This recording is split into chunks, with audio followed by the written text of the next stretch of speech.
Mombasa County has registered the highest single-day increase in coronavirus infections at 12 out of 17 cases reported in the last 24 hours, raising the number of infections registered in the country to 330.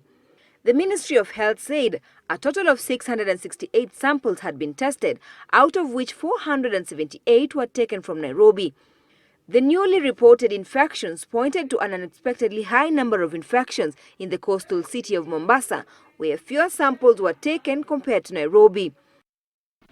15 of these were picked by our surveillance teams, and it is important to emphasize the fact that they were picked by our surveillance teams means that these people were living within our communities.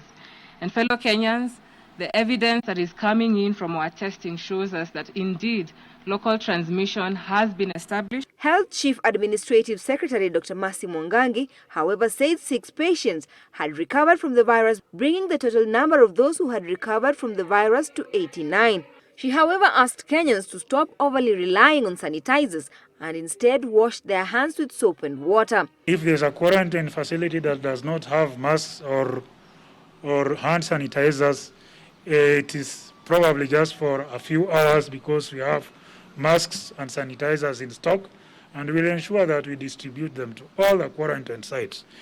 But regarding those who escape, the long arm of the law will always catch up with you. They managed to bypass these other restricted movement sites and went as far as Kericho, but again the long arm of the law caught up with them. Dr. Mwangangi also noted that travel restrictions have yielded results, adding that quarantine is not meant to be a punishment. While noting concerns about asymptomatic people, they can transmit the virus, whose incubation period is between 1 and 14 days, the average being 5 to 6 days. Studies have shown us that sometimes you may test positive for coronavirus depending on different time periods. Some people could test positive between 1 to 3 days of contracting the virus, and this is still an issue that is under surveillance in terms of scientists trying to study it to understand. Further, the CAS warned that matatu operators are slowly going back to business as usual, with boda riders asked to reduce the number of passengers and wear masks at all times. Dana Rose, Switch TV.